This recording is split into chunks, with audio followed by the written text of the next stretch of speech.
2021년 9월 마지막 주인 오늘은 지난 한 주간 호주에서 가장 이슈가 됐던 뉴스를 소개해드리도록 하겠습니다. MKL 시즌입니다.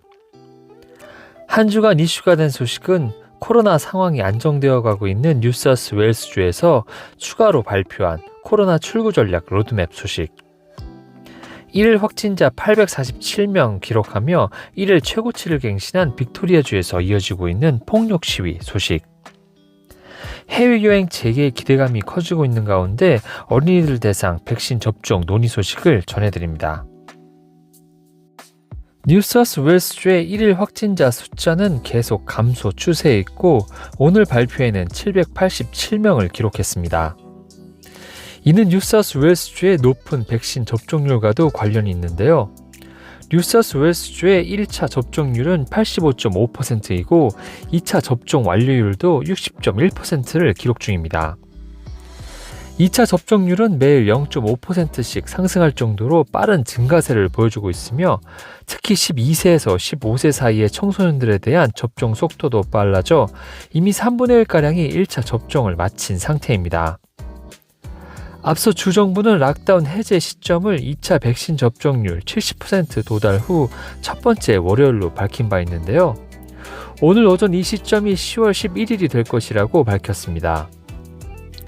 이때부터 식당, 술집, 소매점, 헬스장, 미용실 등이 다시 영업을 할 수 있고 가정당 5명까지 방문이 가능하게 됩니다.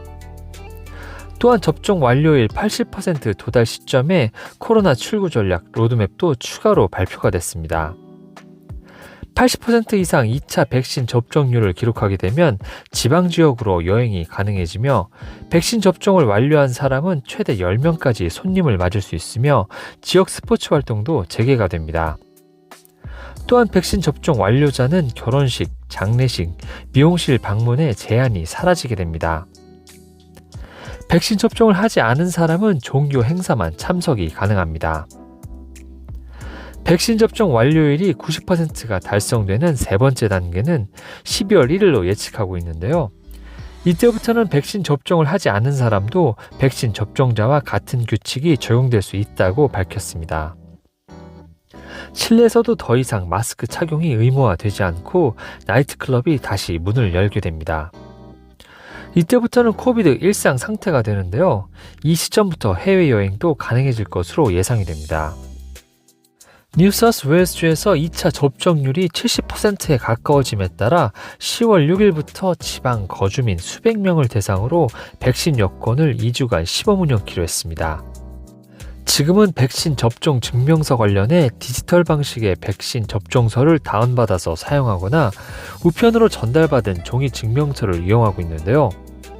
앞으로는 QR코드 체크인 앱 서비스 뉴사우스웨일스에 연결된 백신 여권을 이용해 백신 접종을 완료한 사람 이름에 녹색 마크가 표시되는 방식으로 운영이 됩니다. 한편 뉴사우스웨일스주 주 정부의 유학생 복귀 시범 프로그램이 연방 정부의 승인을 받았습니다. 이에 따라 호주 의약품관리청 TGA의 승인을 받은 백신인 화이자, 모더나, 아스트라제네카 백신을 2차례 접종한 유학생들 500명을 시작으로 유학생들은 올해 말부터 순차적으로 뉴사우스웨일스주로 돌아오게 되는데요. 호주 유학생의 상당수를 차지하는 중국 유학생들의 경우 중국 백신을 접종했기 때문에 유학생들은 이번 프로그램에서 배제가 됩니다. 호주로 돌아온 유학생들은 시드니 레드펀에 있는 특수 목적 시설에서 14일간 격리를 실시하게 됩니다. 빅토리아주는 연일 1일 확진자 최고치를 갱신하고 있는데요. 특히 지난 토요일에 847명을 기록하며 최고치를 갱신했습니다. 빅토리아주의 1차 접종률은 77.5%를 기록 중인데요. 내일 중에 도달될 것으로 예상되는 80%를 달성할 경우 집에서 이동 가능한 거리를 10km에서 15km로 늘리고 골프, 테니스, 농구 같은 야외 스포츠가 허가가 될 예정입니다. 하지만 바이러스 증가 추세가 수그러들지 않음에 따라 빅토리아 보건당국은 1차 백신 접종률이 80%가 되어도 마스크 착용 및 타인 가정 방문 제한 등의 규정은 계속될 것이라는 입장입니다.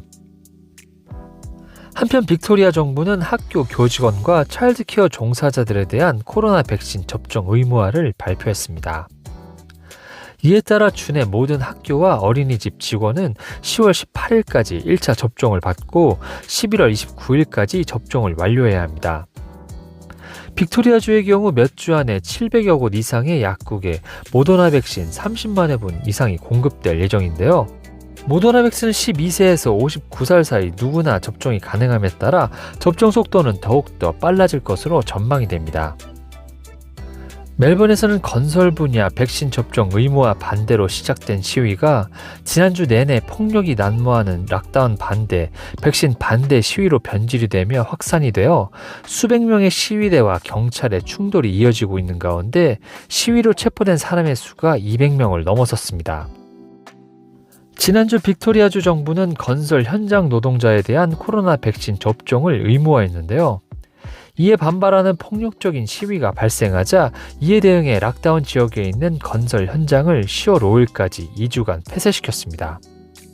하지만 또 이에 반발하는 시위가 계속 이어지고 있는 상황입니다. 이와 관련해 건설노조는 일부 노조원이 포함되어 있긴 하지만 이번 과격 시위는 신나치 및 극단주의 우익단체가 주도하고 있다고 주장하고 있어 의회 차원에서도 주내 극우파 영향력에 대한 조사의 목소리가 높아지고 있습니다. 대규모 시위의 경우 경찰들의 강력한 저지로 인하여 무산되고 있지만 시내 곳곳에서 산발적인 시위는 이어지고 있습니다. 시위대는 웨스트게이트 브릿지, 전쟁 기념관과 같은 멜번 명소들을 점령하다시피 하며 시위를 이어가고 있는데요. 전쟁 기념관의 경우 시위를 하는 곳이 아닌 신성한 공간이라는 비난의 목소리도 높아지고 있습니다. 또한 시내에 위치한 백신 접종소 2곳이 폭력 시위로 폐쇄되면서 사회적 공분이 격화되고 있습니다. 이런 가운데 수요일 집회에 참석했던 시위자가 코로나 확진 판정을 받고 병원에서 치료 중에 있는 것으로 확인이 됐습니다. 시위대들이 마스크 착용과 사회적 거리두기 규정을 무시했다는 점을 감안했을 때 통제 불능의 시위가 슈퍼 전파 사건이 될 수도 있다는 우려가 커지고 있는데요. 보건당국은 이 시위가 코로나 확산 사건으로 커질지 알아내는 데는 몇 주가 걸릴 수 있다고 밝혔습니다. 호주에 거주하는 16세 이상의 인구 중 절반 이상이 2차 백신 접종을 완료했습니다. 한 차례 이상 접종을 한 사람도 75%를 넘어섰는데요. 하루 평균 접종 횟수도 30만 회에 다다릅니다. 10월에는 화이자 백신과 모더나 백신 1,100만 회분의 호주 도착이 예정되어 있음에 따라 접종 속도는 더 빨라질 것으로 전망이 됩니다. 호주 정부의 국가 재개방 계획에 따르면 호주 거주자의 80% 이상이 2차 백신 접종을 완료하고 나면 해외여행이 가능해질 것으로 전망이 되는데요. 이는 호주 의약품 허가처가 승인한 백신을 접종한 호주인들은 호텔이 아닌 집에서 자가격리를 할 수 있다는 뜻이기도 합니다. 이는 늦어도 크리스마스 전까지는 달성이 될 전망인데요. 이 시기에 호주인들이 어느 나라로 여행을 갈 수 있을지는 아직 불분명하지만 정부는 뉴질랜드 트래블 버블 협상처럼 다른 나라들과 트래블 버블 협상을 진행하고 있다고 밝혔습니다.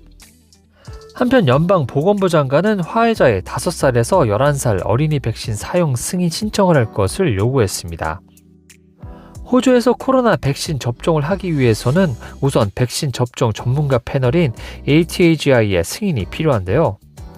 백신 승인 여부에 따라 앞으로 5살에서 11살 어린이들도 코로나 백신 접종을 할 수 있을 것으로 전망이 되고 있습니다. 화이자 백신의 경우 자사 백신이 5살에서 11살 어린이에게도 효과와 안정성이 입증이 됐다며 미국, 유럽 등의 어린이에 대한 백신 사용 허가를 요청할 계획이라고 밝혔습니다.